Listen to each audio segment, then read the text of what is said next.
реакции на јавноста, за профилот на сексуалните насилници, за проблемите на институциите во спревувањето со оваа појава. Во Кино Око, со Зоран Бојаровски и Антони Новотни, Драги Змијанац и Крсте Милјановски. Се погрижи за тоа да недела, 19 часот и 30 минути. Повторно англосаксонски термин child protect.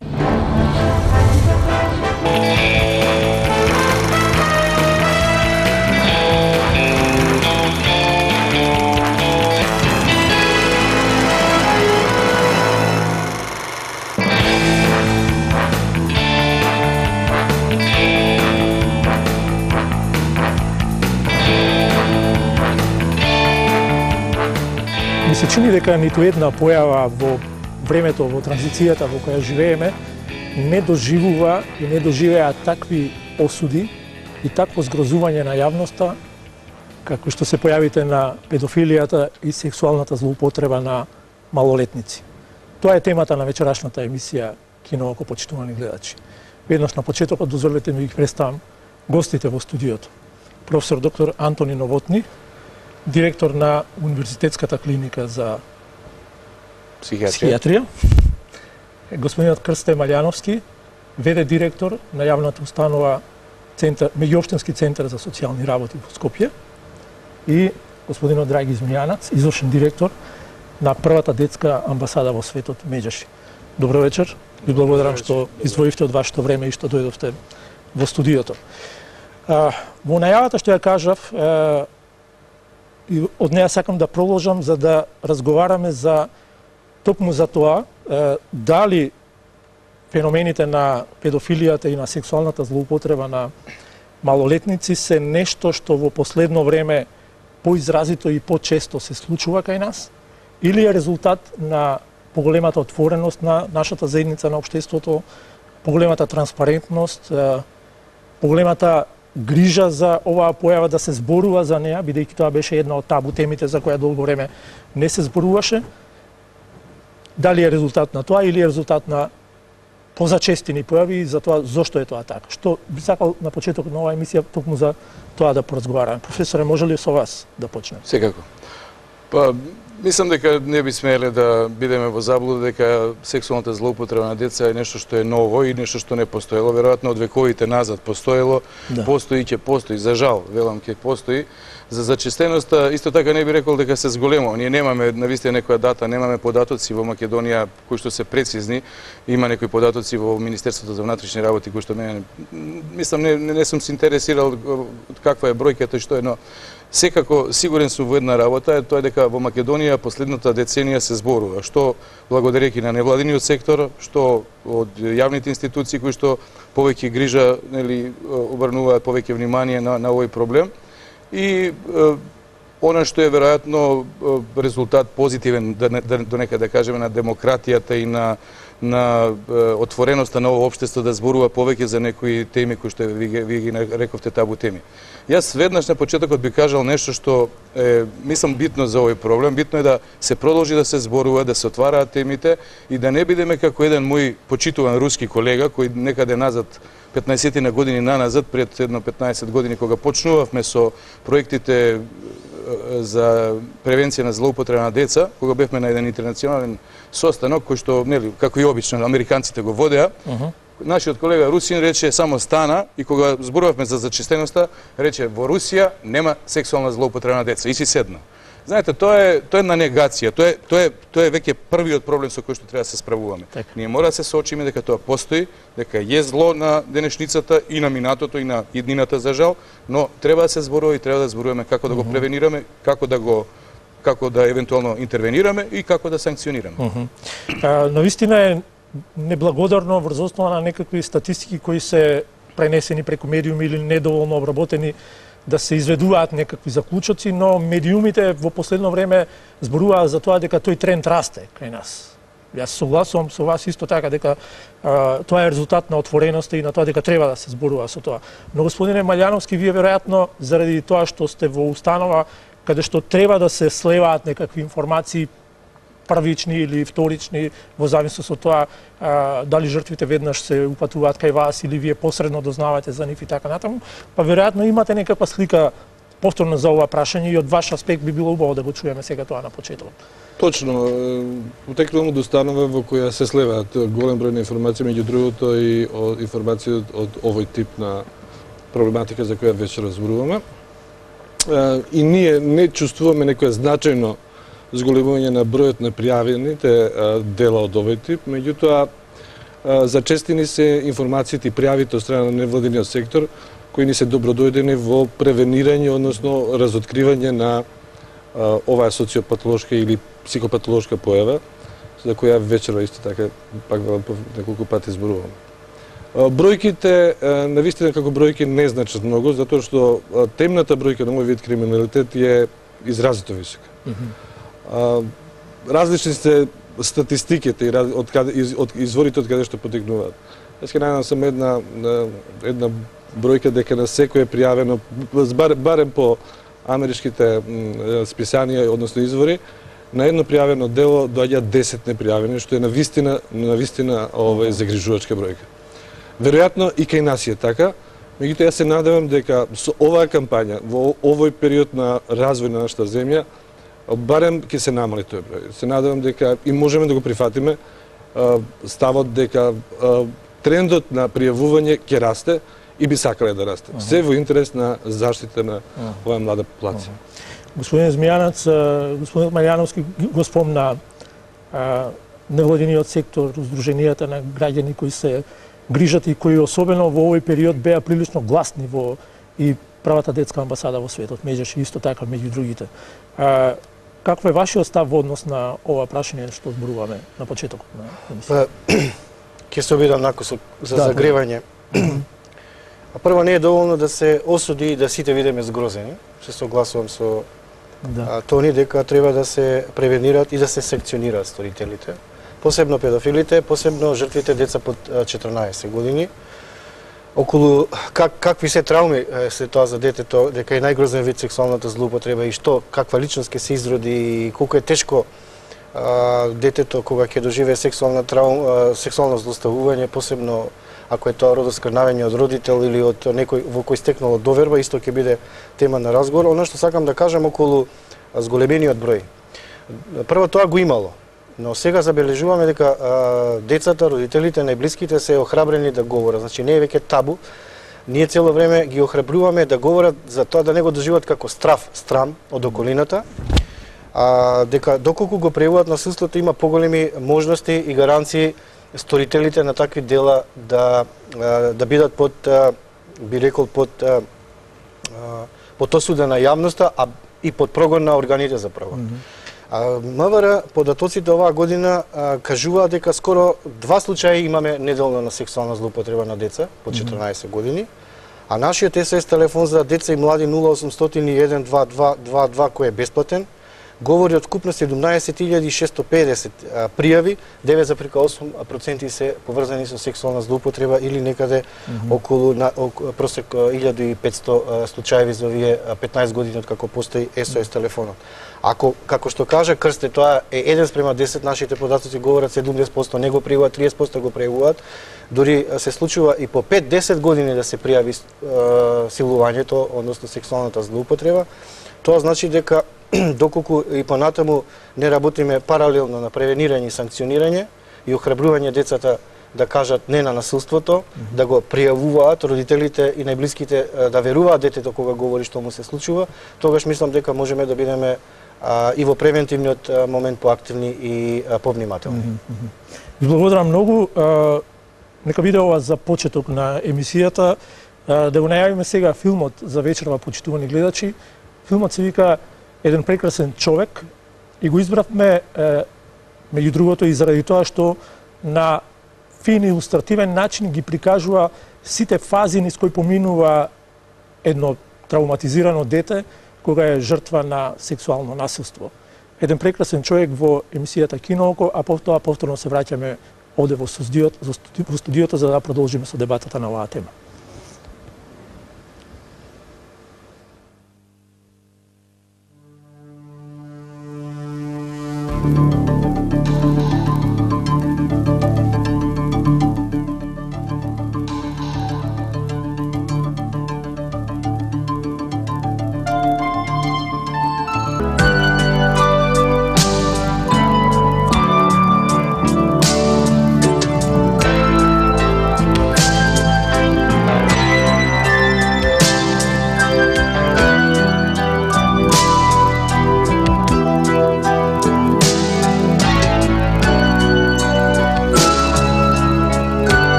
почитувани гледачи, тоа беше филмот еден прекрасен човек.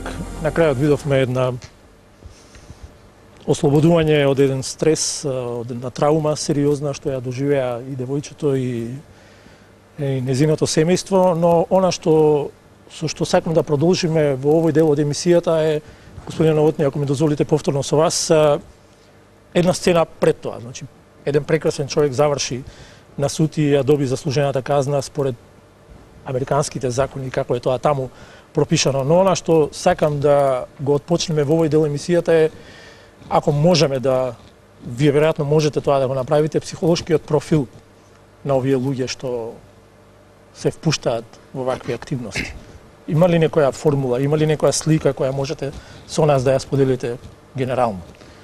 Па добро, филмот даде рефлексија на еден можен тип или еден можен психолошки профил на сексуален злосторник.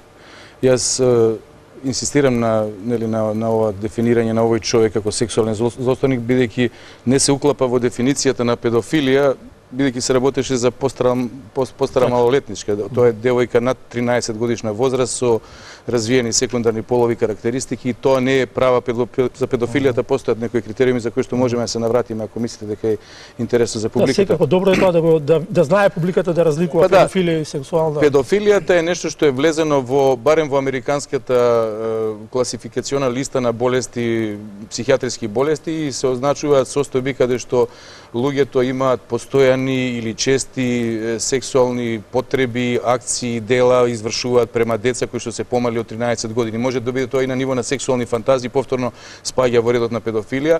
Значи тука спаѓаат сите контакти од сексуална природа, било пенетрација како прав сексуален контакт или така наречени hands-off или без раце со покажување, прикажување на порно содржини или екзибиционизам пред детето или потреба од сооблекување на детето, така натаму. Значи една широка палета на сексуални активности кои што возрастен ги чини со дете под 13 годишна возраст. Зошто е избрано 13 годишна?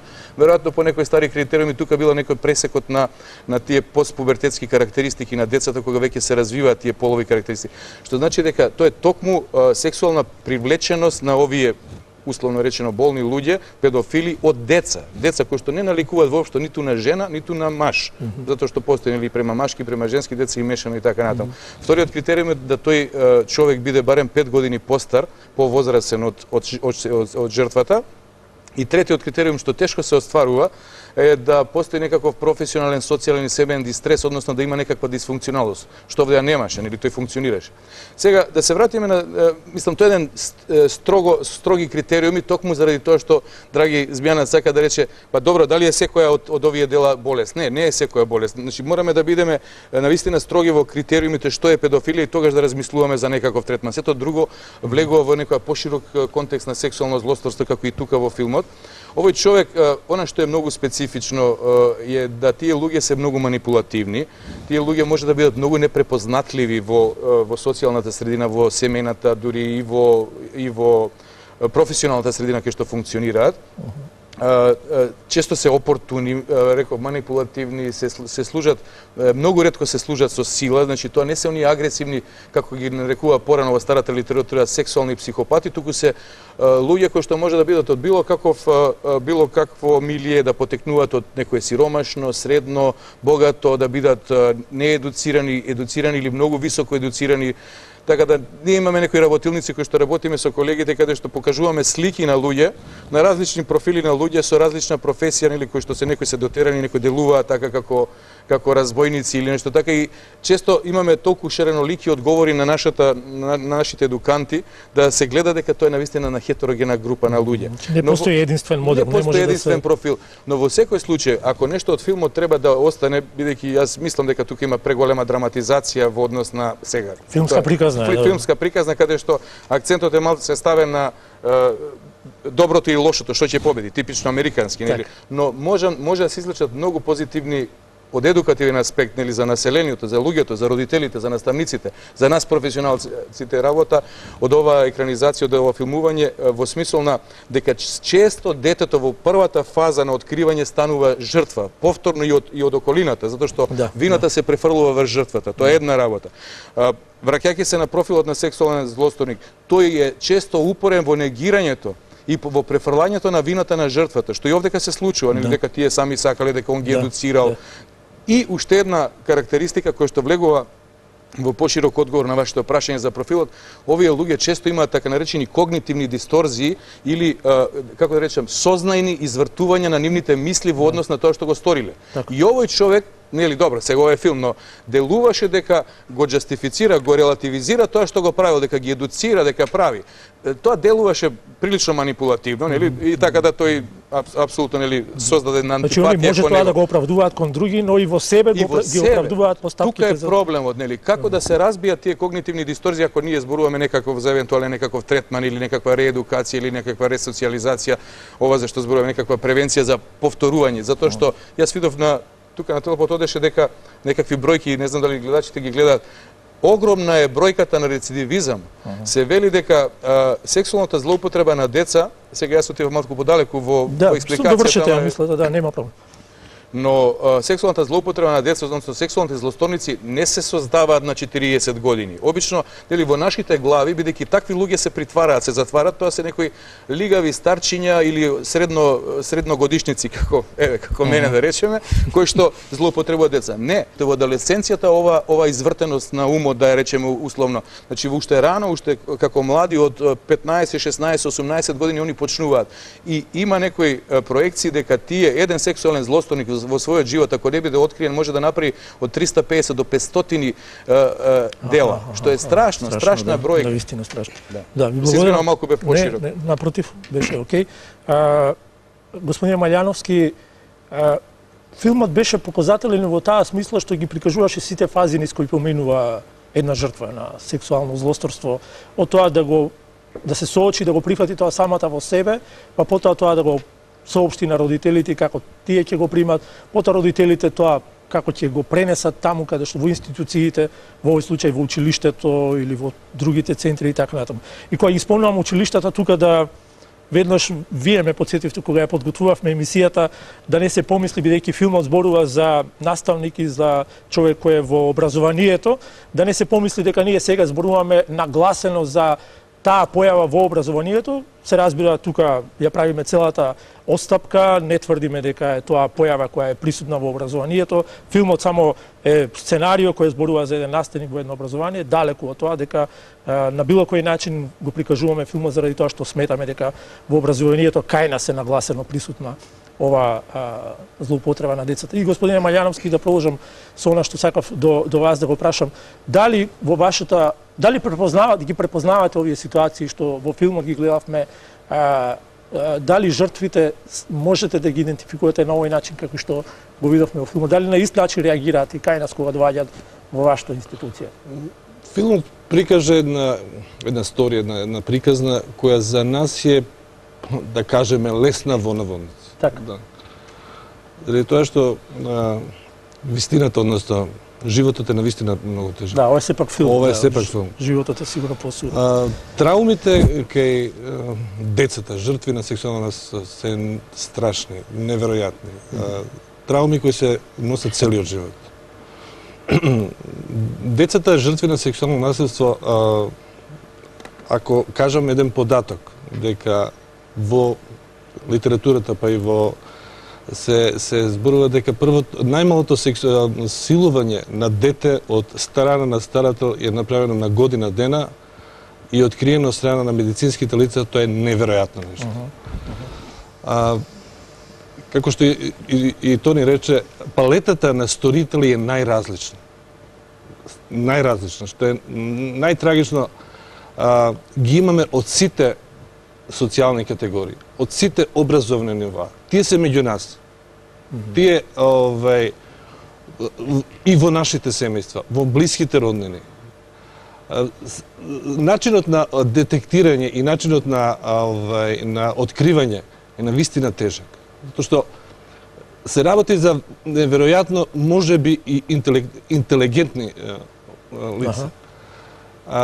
Начинот на откривање е најчесто на онаа пубертетска возраст, кога децата осознаваат за своите сексуални карактеристики, кога почнуваат да зборуваат меѓу себе. Затоа што ако ова сексуално злоставување почнало на возраст од 3, 4, 5 години, што знае тоа дете? Дали го знае, дали да може да ја каже правата вистина? Со кои зборови? Со што би кажала или би кажала за она што и се случува од некој близо? Така да е морничава вистината. Во едно истражување што е спроведено во нашите затвори, например, возраста на тие строители е релативно млада, релативно ниска, негде околу 28 години. И рецидивизмот е многу чест. Многу чест. Во светот се правени најразлични експерименти. Од оспорување со медикаментозна терапија, дури до кастрации. Сега во Америка најчесто е обележување на местото на живење, дека во тој стан живее тој човек што пред некое време направил нешто. Така да навистина, пак би кажала, траумите се неверојатно големи. Добро. Господин Змијанац, вашата организација беше посебно гласна во однос на осудата и во однос на тоа за ова да се зборува на ваков начин и да се преземат многу ригорозни мерки во однос на казнувањето на сторителите. Ние пред емисијата токму со Антонио разговаравме. Јас и понатаму и мојата организација ќе се залага за високи казни за сторителите, за педофилите, од едноставна причина што тие го повторуваат делото и дека додека се во затвор немаме сигурен третман со нив и дека најчесто го повторуваат делото. Драго ми е што владата инициираше акционен план и што ќе се донесат минимални казни од 10 години за неколку вида на сторители на полов напад и сексуално вознемирување и силување на деца. Но нешто сакам да кажам е за филмов. Овој филм дава една подобра варијанта каде што забележавме дека веќе има воспоставена комуникација и довера меѓу детето и родителите. И во такви случаеви е многу полесно детето, кога има разбирање од родителите, да се довери за она што му се случува. Многу често родителите, презафатени од своите обврски, не ги забележуваат првите сигнали кога детето сака нешто да каже, ама го манифестира, но родителот не може да го забележи и не го регистрира и не разговара. За разлика од друг еден филм што го гледавме во обука со судии, таму детето манифестираше еден добар чичко, тоа беше Вујко, кој ја стекна довербата на брачите и сестричката. Децата манифестира негодување, вознемиреност, но родителите не можеа да веруваат дека е возможно тоа, како што и во првиот случај имаше таткот една мала резерва. Сакам да кажам дека е многу тешко, значи детето да се довери, а веќе кога ќе се довери, многу уште потешко е да не му се верува.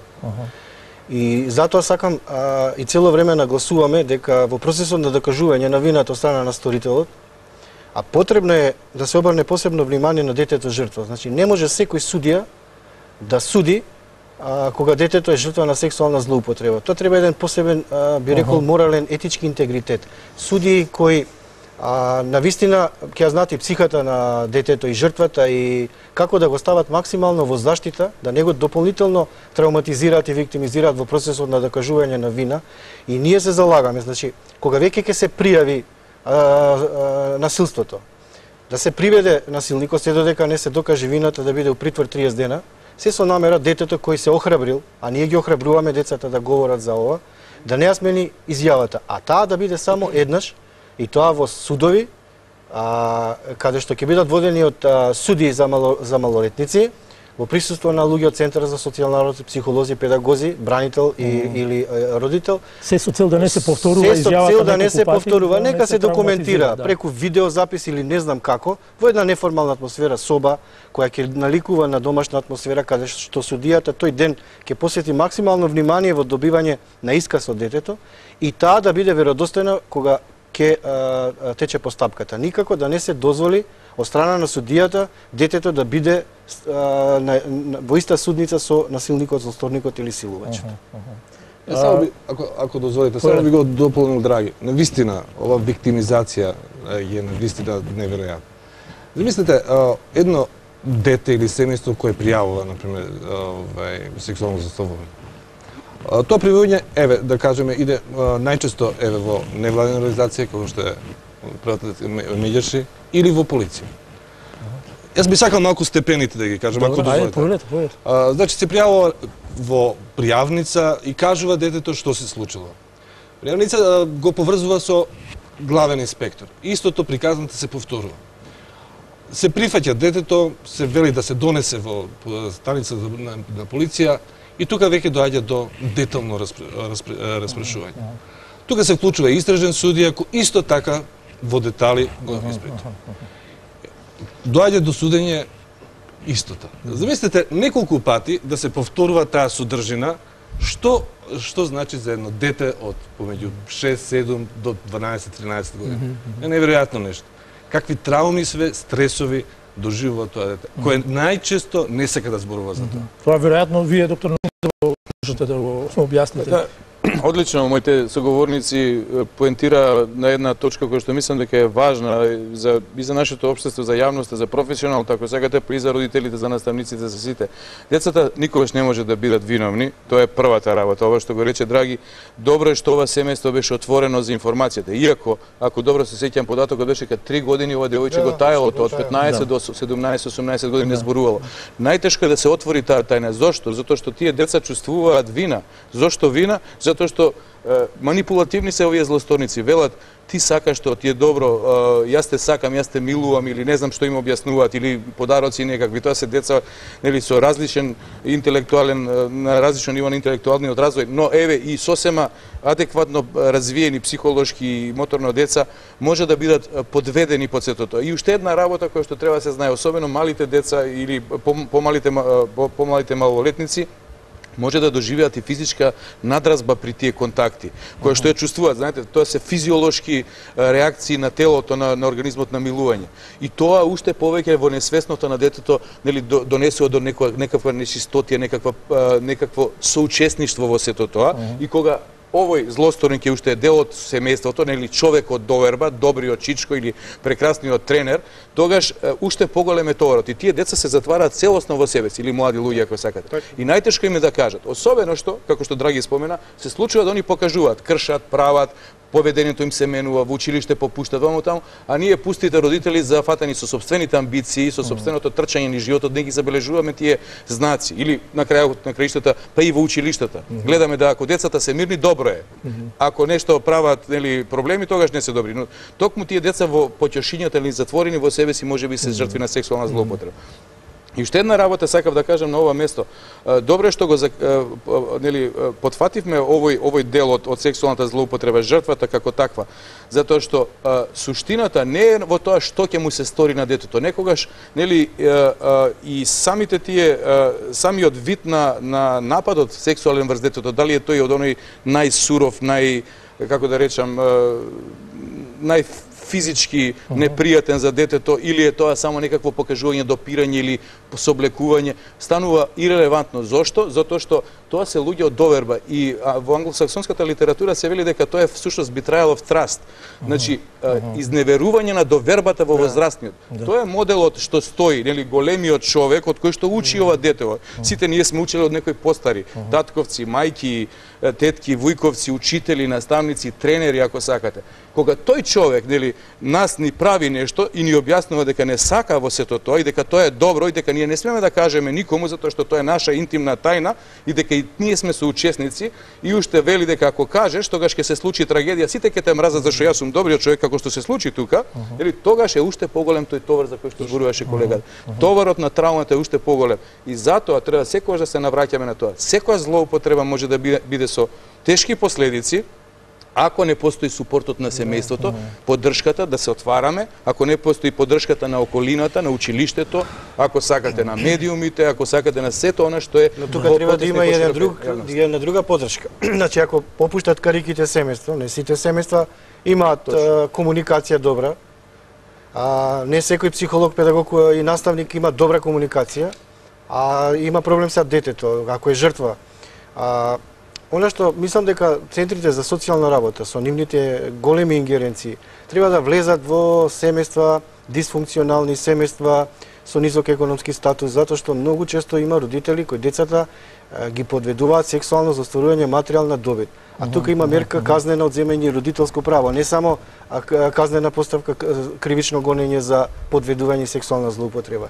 И исто што е спорно во социјалниот систем, еве Крсте може да ме потврди или демантира, дете ако му се случи да биде жртва во семејството или од најблиските или нема прифатилиште каде детето по 16 часот ќе биде згрижено. Да, тоа сакав сега малку да го поразговараме подетално. За да се одвои од насилникот и едноставно да се третира во првите денови, бидејќи тоа е најсвежо, најтазе нешто кој што треба да се интервенира, за да после процени Центарот за социјална работа, дали ќе му довери старател, дом семејство, дали ќе го прати во друга установа, дали има можност насилникот да го отргне од семејството, па да го даде на третман наместо детето да биде жртва двојна, да се отргне од семејството, силувачот нека го тргне од семејството и нека се работи со него.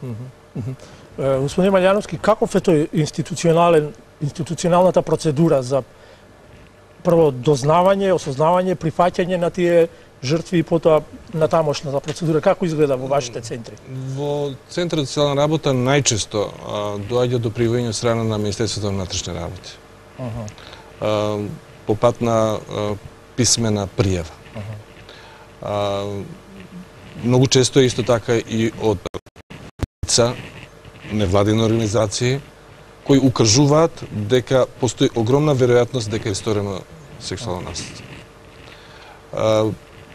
Ние сите пријави ги прифаќаме. Мораме да ги прифатиме и со закон сме обврзани да ги прифатиме. На повик доаѓаат родителите, најчесто родителите, и тој прелиминарен разговор се разговара околу тоа. Единствено со желба да не ствараме трауми подлабоки него што треба да се. Следно е, заради тоа што во најголемиот број на стручни работници во Центарот се социјални работници, педагози и психолози, се разговара и се прават тестирања во границите на нашите можности и со децата жртви на семејно насилство. Постојат ли посебни простори? Апсолутно, да. Во Центарот за социјална работа постојат неколку посебни простори со скрин огледала, каде што ги гледаме, поточно во Скопскиот Центар за социјална работа, ние во моментов имаме 3 такви простори, каде што ги гледаме децата и од страна, како и супервизори кои го гледаат овој. И таму тие се чувствуваат безбедни за да можат да Апсолутно. Центарот за социјална работа, самото влегување во центарот е апсолутна безбедност. Ние гарантираме за безбедноста во Центарот за социјална работа заради сослужбата што ја имаме во рамки на центарот. Овие простори што се специјално прилагодени за ваквата намена, се опремени за возраст од, да кажеме, од 2 до 3 години па до 18 години со играчки, специјални материјали тука што се така да најкуваат најчесто на дел од детска градинка, од стан, куќа и така. Се изготвува наот и мислење во границите на нашите можности, а после тоа тој наот се препраќа до Основното јавно обвинителство, до истражниот судија и процедурата продолжува понатаму. Истата процедура за сите пријави што ни доаѓаат од до Центарот за социјална работа.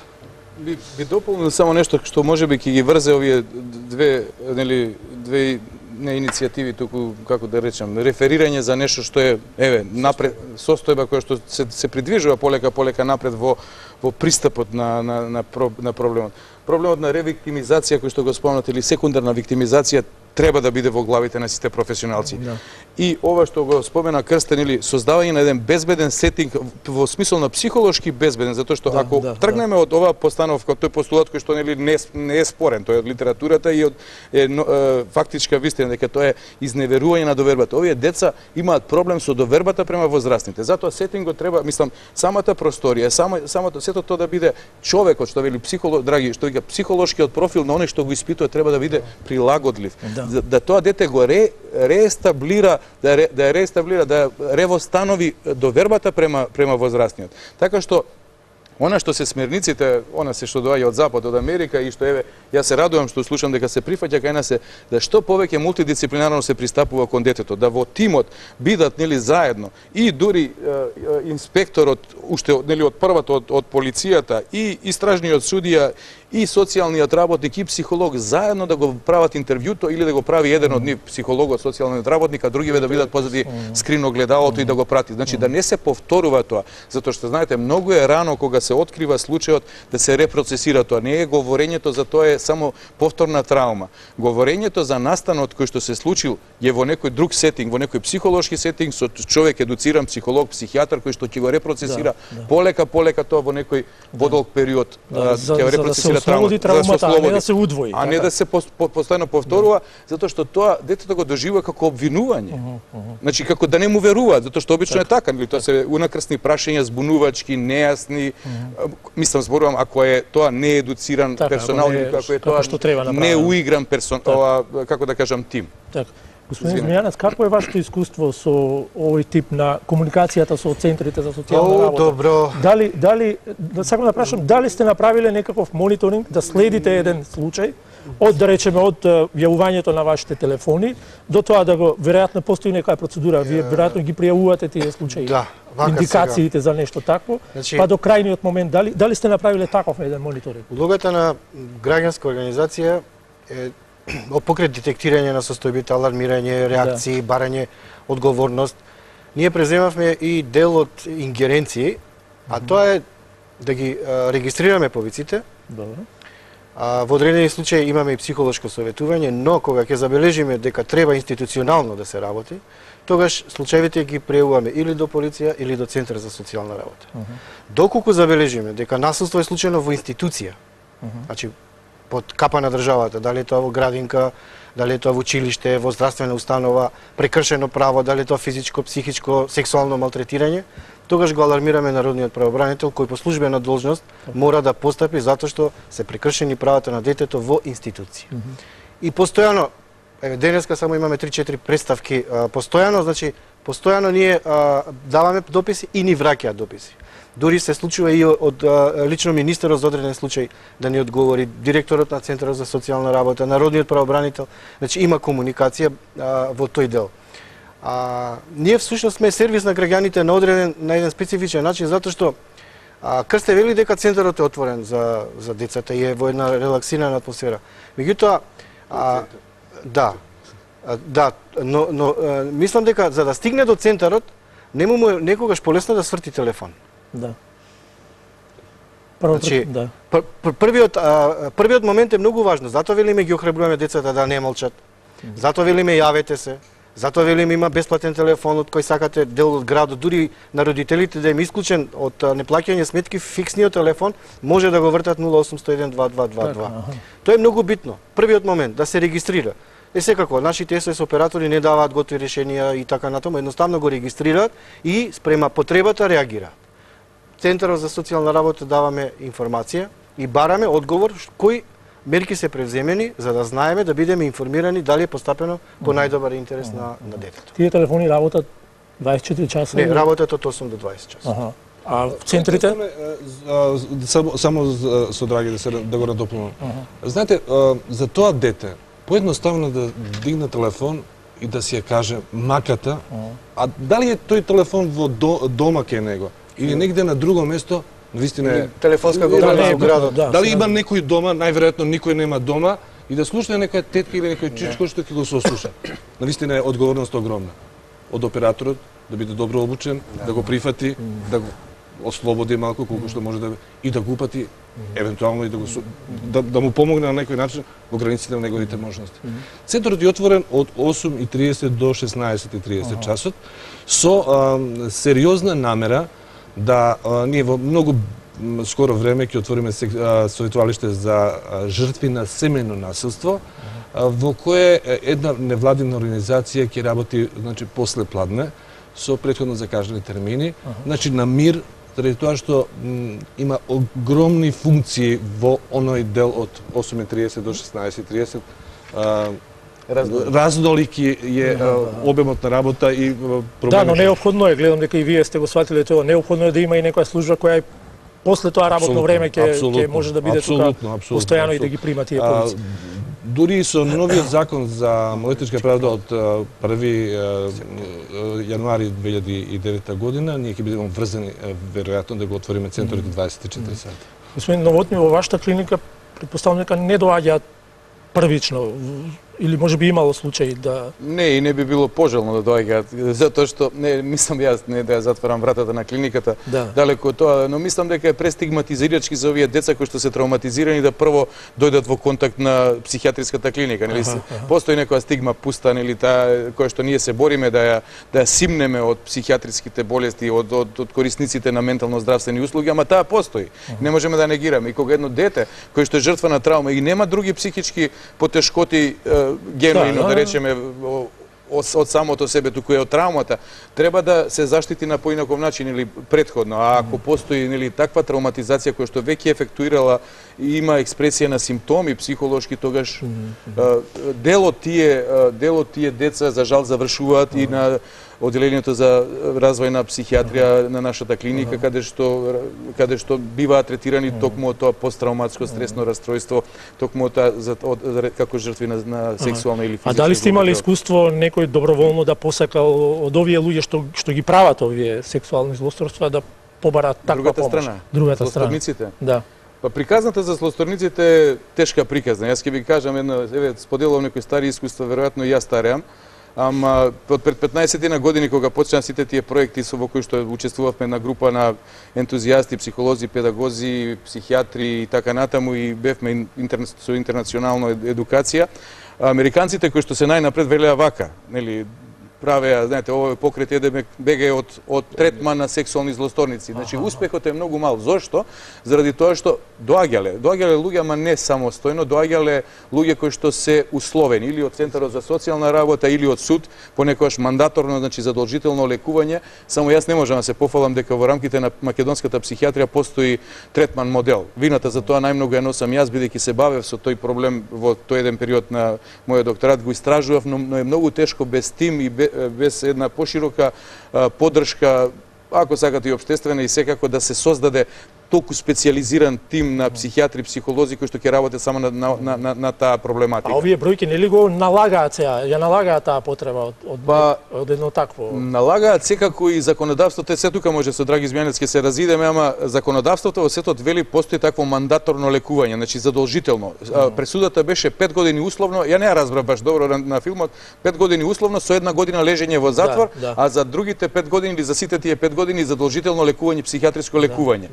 На се уште не се изрекува таква мерка безбедност. Постои мерка безбедност задолжително психијатриско лекување од слобода или во установа, ама за некои други болести психијатриски, а за ова се уште не постои.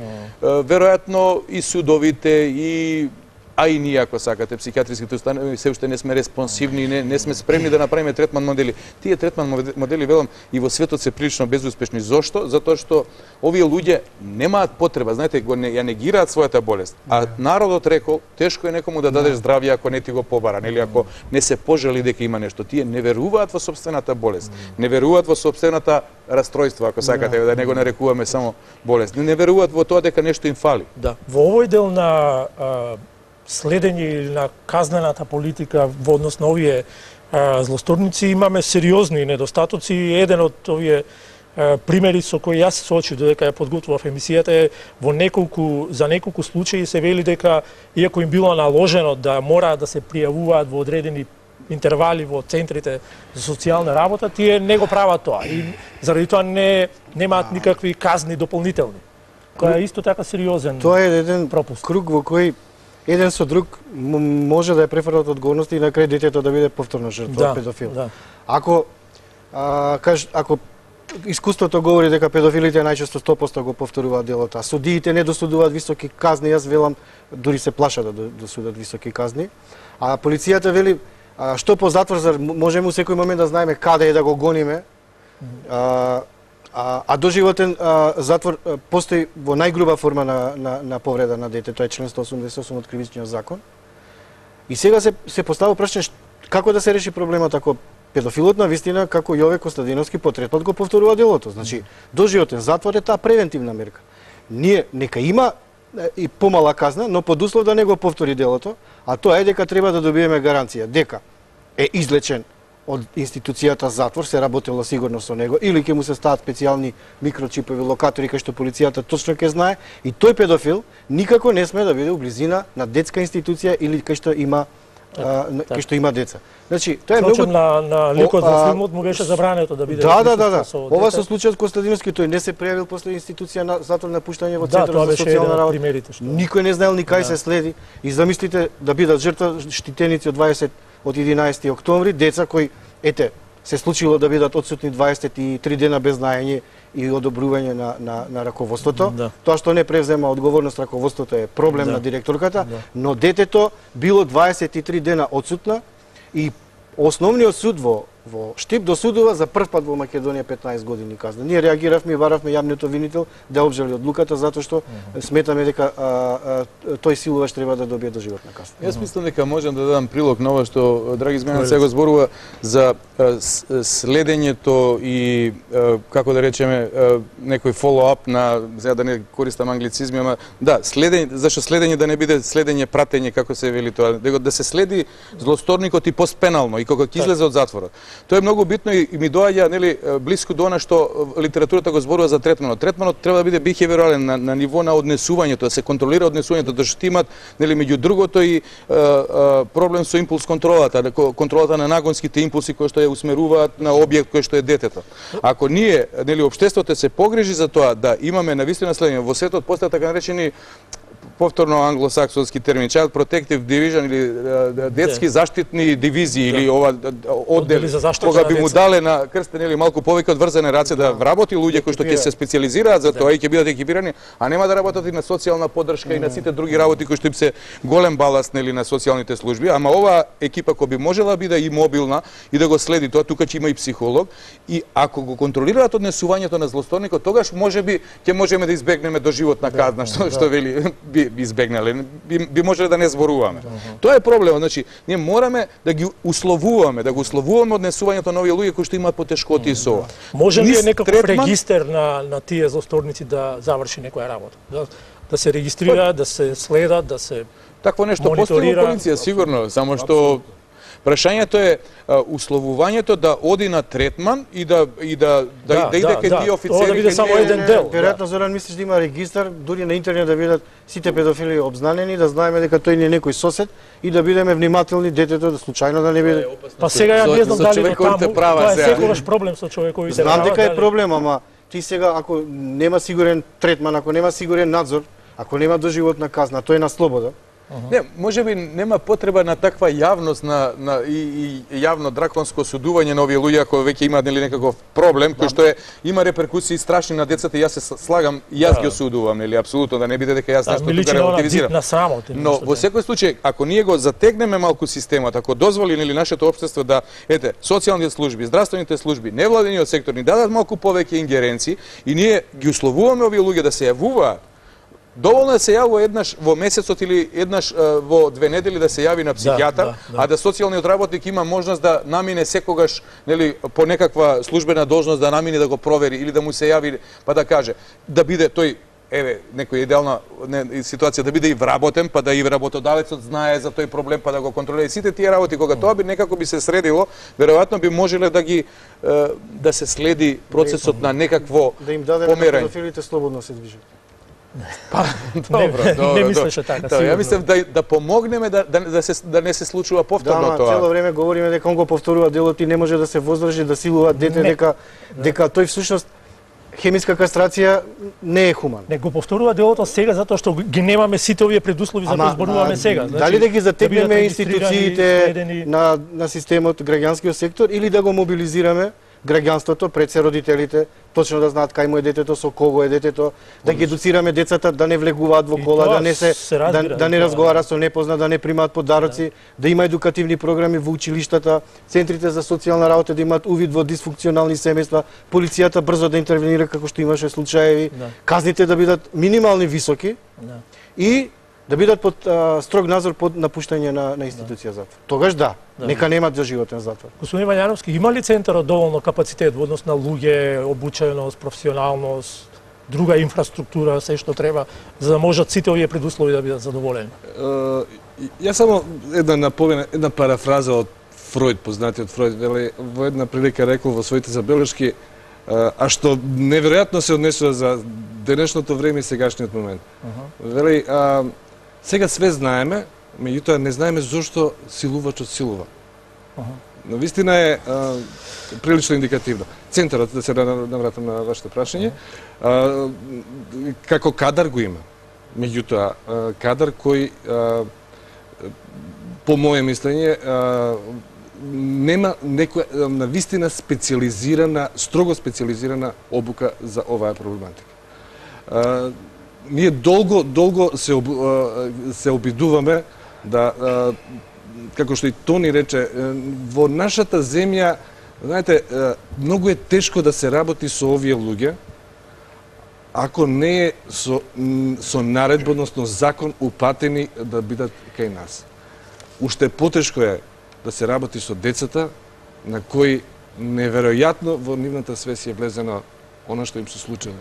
Не сум новинар, ама сакам да го прашам, Крсте. Да, повелете. Што ќе се случи со детето, жртва на сексуална злоупотреба по 16:30 часот? Кај ќе се згрижи кога центарот ги заклучува вратите во 16:30 и луѓето се отидени дома? Кој ќе го згрижи? Да. Кај ќе се згрижи? Кој ќе го прифати тоа дете? Мислам, еве, ја немам одговор на тоа прашање. Мобилни се во време кога се на работа. Тука се кога се на работа, но кога не се на работа, ја не знам. Најави дека ќе продолжи. Не, видите, да кажам, мислам да не бидеме екстремни. Тоа е 16:30 на вистина е време за некоја нормална работа. Меѓутоа, лично и јас, а и колегите, не се случило да не се остане во вакви случаи. На вистина, затоа што нашите телефони се пријавени и во Министерството за внатрешни работи, нашите телефони ги имаат сите скоро. Има центарот овој тип телефони 0800? Не. Меѓутоа има нормална централа каде што со поврзување за било каква проблематика што е во ингеренцијата на центарот може многу лесно да се дознае. И јас сега имам едно чувство и морам да проговорам за нешто како доживам, да не бидеме премногу дефетисти во однос на некаква можност за помош на жртвите, особено на жртвите. Жртвите на сексуална злоупотреба децата може да им се помогне. Тоа е, како што видите, Крсте, една, како да кажем, една траума од висок степен, психолошка траума, но често сето тоа може да закрепне така добро да не остави никакви последици за психолошкиот развој понатаму. Сега, повторно, јас внимавам да не го джастифицирам, да не го оправдувам, да не оправдувам злоупотребата, него да дадам надеж за тие семејства и за тие деца. Навистина може со поддршка. И особено е важно, се враќам малку назад, затоа што отидовме малку во тоа дека немаме ништо и ајде да запреме тогаш што да запреме емисијата, не можеме ништо да направиме за децата. Не, може да се направат многу работи. Едно од работите е да го стегнеме малци семејниот систем, да размислуваме во семејството, како да ги научиме децата дека тие имаат своја приватност, дека ова се приватни делови на телото, дека никој не смее да ги убедува, да ги допира, никој не смее да им влезе во его простор, нели секој од нас има еден личен простор во кој што не смее. Не ни е пријатно кога се доближуваме, па така и децата. Треба да ги учиме дека за тоа имаат право, дека ни еден авторитет, колку да е голем, нели колку да е некој чичко, колку да сме ги училе, слушај ги постарите, за такви работи не треба да ги слушат и треба да кажуваат. Значи да прозборуваат, да ги ослободуваме. Тоа е дел од превенцијата. Училиштата, тоа се мајките и татковците на нашите деца. Таму се по 7-8 часа. Ние работевме многу со едно наше невладино здружение кое што се работува и со Драги и така натаму сме работеле на таа едукација и на наставниците. И наставниците се навистина приемчиви, луѓето кои што се многу со нашите деца и може да помогнат. Тие најчесто ги забележуваат. Педагозите, психолозите од училиштата се прекрасни луѓе на кои што треба да им се посвети малку повеќе внимание, да им се даде вистинска улога во училиштата. Ги имаме како мрежа, треба да ги користиме. Наставниците сами, класните раководители, тие све гледаат, тие го забележуваат детето катадневно. И така да треба да зборуваме за тоа, зашто тоа супортивно окружение може многу да му помогне на детето. Може никогаш да нема ни потреба да стигне до психолог, до психијатар. И затоа треба позитивно да разговараме за тоа. Злосторниците се друга приказна. За злосторниците јас останувам на тоа дека навистина сексуалните злосторници имаме проблем со било каков третман модел, но не треба да одиме до крај да речеме никако, не, да ги обесхрабриме. Напротив, ваква емисија нека ги охрабри оние што сакат, нека повелат на клиниката дека на клиниката за психијатрија можеме да поразговараме за секој проблем. Секој проблем е на некој начин или некаде решлив. Секој црн тунел, колку да е долг, на крајот може да има светлина. Добро, ајде да го мобилизираме тогаш Министерството за труд. Имаме конкретна соработка со Верче од Центарот за социјална работа и ке 10 години имаме предлог, ние ги остапуваме дел од нашите простори. Верче од Центарот социјален работник. Значи сме детектирале потреба за затварање на прифатилиште. За деца жртви на сексуална злоупотреба, кои ќе бидат згрижени на одредено време.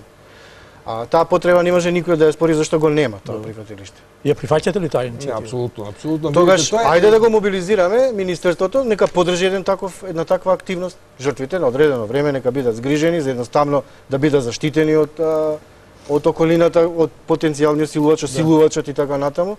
И после тоа ќе разговараме со Центарот да му најдат трајно решение, дали ќе го вратат назад во семејство, ќе го тргнат силувачот, дали ќе го дадат во дом семејство, дали ќе го дадат. Треба системски да се работи. Јас повторно кажувам и не сакам да бидам неразбран, дека на вистина детето по 16:30 часот нема институција која може да го згрижи, да го спаси, да го отргне, да го заштити, да го стави во некоја сепак е тоа важен момент, дека никош не знаеме кога ќе почувствува детето потреба да се јави и да побара некоја помош. Да не занемариме. Не збориме пак да го тргнеме детето, да го спасиме детето, да тргнеме мајката, а да го оставиме злосторникот. Зошто не го тргнеме злосторникот? Па да го тргнеме од тој дом злосторникот. Не, реков, извини, Крсте, реков да го тргнеме или ќе се пријави времено. Со тоа што потенцирам да не биде случајот ЗС од Велес, каде што наместо мајката да ја дадат на третман, идеше во невропсихијатрија, знае Новотни и Марија Ралева, па детето го третира, наместо да ја третираат мајката и детето идеше по институции. Ја не велам тоа, јас само кажам дека првиот момент да биде у тој дел да го заштитат, а потоа ќе се работи и со насилникот, и со детето. Сигурно ќе му се обезбеди на детето соодветни услови. Дали ќе биде пак, велам, дом семејство, дали ќе го вратат назад во семејството, ќе добие подршка од најблискиот, можеби силувачот ќе биде на третман. Дали ќе му дадат институција детски дом 11 октомври или во секој случај претпоставувам дека потреба е, значи јас ја дефинирам детално да ги предвиди сите елементи со кои ќе се превенира, ќе се спаси, затоа што ако нема таква институција, сега ја продолжувам, детето е приморано да остане во семејството, како многу жени што остануваат да бидат жртви на семејно насилство поради економски причини, поради тоа што нема кај да се згрижи и така натаму. Зошто детето да не му се даде на таква можност? Бидејќи сме пред крајот на емисијата, не сакам да остане едно прашање кое мислам дека е битно, ако ќе ве замолам накратко, доколку сите чувствувате потреба да го прокоментирате. Улогата на медиумите. Освен оваа улога на, не знам, на спроведување кампањи, подршка во кампањите и така натаму. Дали имате чувство дека медиумите можеби, како да кажам, двосмислено настапуваат во трката по сензационализам и насловни вести, на одреден начин погрешно придонесуваат во третменот на оваа појава? Па, видите, јас секогаш прашувам и вас ве прашувам кога ми пристапивте и ме поканивте во оваа емисија, како ќе биде, каков е концептот на емисијата. Ако постои простор каде што можеме професионално да дадеме некакви едукативни смерници или да отвориме некои прашања како што вечерва отворивме за превенцијата или за затегнување на семејниот систем како супортивен, како подкрепен систем против едно вакво појава, тогаш медиумот го чини правото, нели? Ако некои родители сега слушаат и се охрабруваат и знаат за нешто што постои во нивното семејство, некои мајки кои што се зависни и молчат за злоупотреба на нивното дете, значи тоа медиумот направил многу повеќе од многу професионални организации. А ако тоа се оние случаи што Драги ги спомена сега и се на големи звона се зборува, па се кажува името на детето, па се покажуваат и слики тоа е само сензационализам, тоа е ревиктимизација, тоа е ретравматизација, тоа тиражот може да го подигнува. Јас тука би дал еден апел до сите, нели, особено електронски медиуми кои што ги следам, па и пишаните. Не смееме да ударните вести бидат со сите грозоти и затоа што тоа го гледат и нашите деца. И тоа е злоупотреба на деца. Треба да внимаваме. Мислам, трагедијата е голема на детето и сето тоа делува страшно и можеби е добро да се каже нешто, но не мора да се прикажуваат сите. На крајштата интимата на тоа дете се нарушува, интимата на тоа семејство се нарушува така. Да, особено не да се спомнуваат имиња, да се прикажуваат фотографии и така натаму. Во потполно се слагам со Тони што рече. Јас би сакал, не можам, не ме избегнувам мислата да го кажам еден пример, кога беше спомнато дека секоја втора жена, не на тема на емисијата, секоја втора жена во Македонија е злоставувана. Не ми беше тешко да видам дека над 730.000 жени се... Мора да дефинирам, баш направив една анализа на оваа година. Можам да кажам дека во нашата борба за заштита на децата и борба против педофилија, брзата интервенција на полицијата и медиумите ни беа главни сојузници и партнери во подигање на прагот на нетолерантност према педофилите. И ова што владата сега го прави, и мислам дека е резултати на тоа. Значи да се зголемат минималните казни за родоскрнавење, да се зголемат на 10 години, да се зголемат минималните казни за сексуална злоупотреба на лице со хендикеп, дете со пречки во развој, да се зголеми казната на тие што тргуваат со деца, ги подведуваат, макроа, дури му се одзема и имотот, и да се зголеми казна на луѓе кои работат со деца, значи дали се тоа здравствени работници, дали се тоа учители и така натаму, на минимум 10 одзема лиценца да може да работи со деца. Тоа мислам дека е за поздрав, и тоа е како резултат на една борба во поддршка со медиумите. Не би рекол за сите, има некои медиуми кои навистина излегоа од контекст, но ние цело време ги подсетуваме за етичкиот кодекс на новинарите. Так. Пред 2 години имавме со Хелсиншки едно званично соопштение дека идентитетот на детето, ситуација, боја на кожа, етничка припадност, се тоа треба да биде загарантирано, се со намера детето. Се што може да го идентификува детето, се разбира треба да се избегне. Добро, ви благодарам многу за учеството во оваа емисија на оваа многу важна тема. Се надевам дека и нашите гледачи ќе ја прифатат како еден наш позитивен, конструктивен придонес во борбата против оваа појава во нашата земја. Почитувани гледачи, останете со програмата на Алфа телевизија и пријатна вечер уште еднаш во име на емисијата Кино Око.